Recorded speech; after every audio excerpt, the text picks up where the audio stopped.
Welcome back.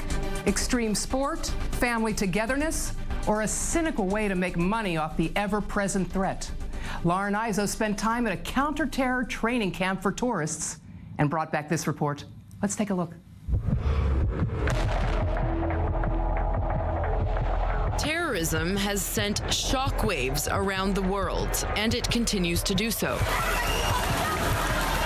People are understandably looking for ways to defend themselves.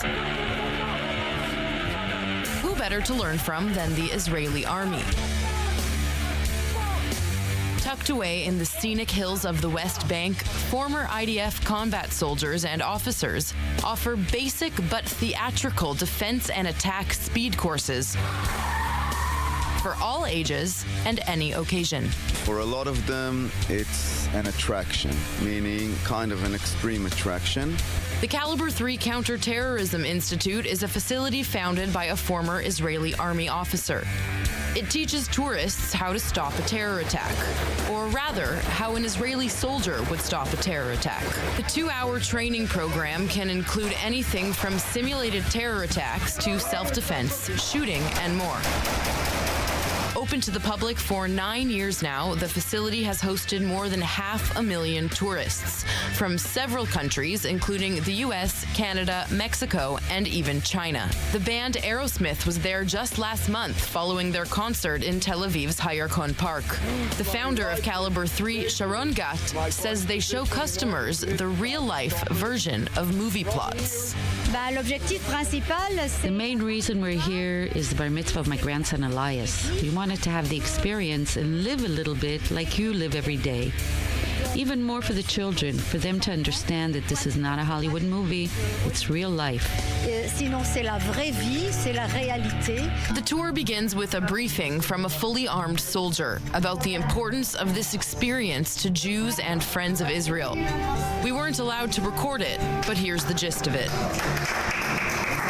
Some of the Jewish people are expecting to get some Jewish pride, you know. Let's say there was a Jew sitting in Auschwitz in 1942.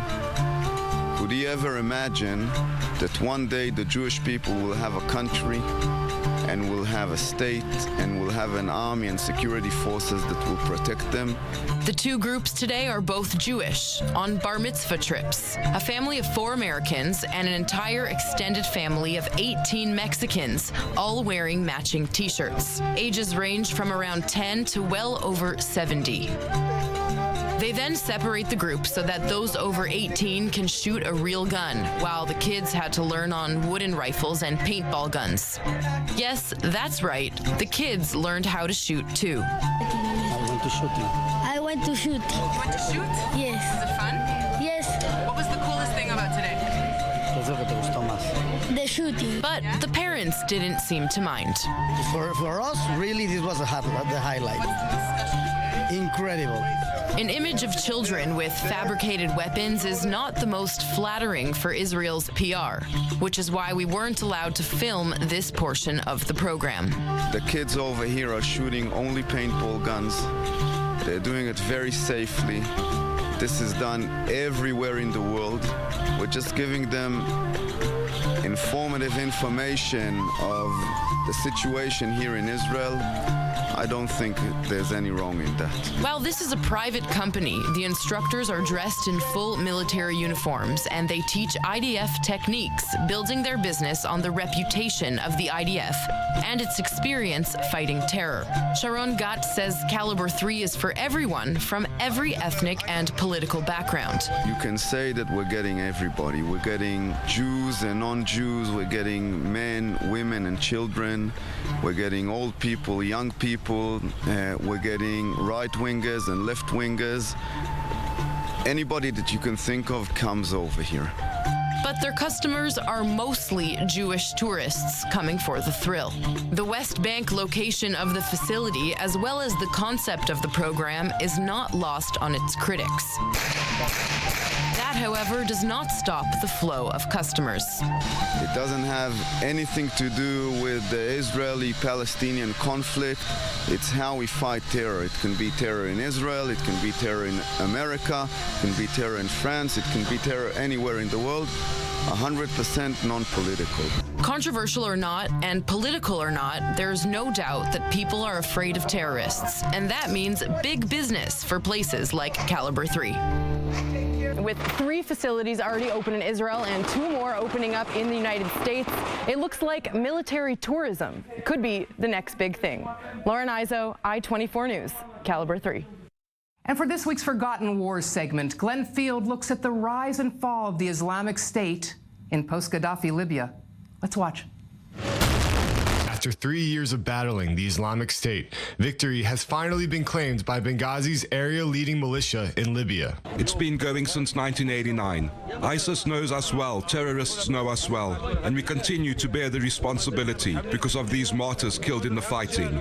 May God rest their souls in peace. The taking of Benghazi was announced by commander of rebel troops Khalifa Hifter, who made a point to note that the additional capturing of Zawiya and Zarawa are key for recapturing Tripoli. Everything is in order in the western area. The conflict in Libya began during the 2011 Arab Spring, in which the Libyan people held an uprising against their leader, Muammar Gaddafi, in which Gaddafi was about to conduct an airstrike against his own people, but was prevented by an international no-fly zone led by the U.S. The Libyan dictator was eventually brought down and in broad daylight mutilated to death by rebel forces.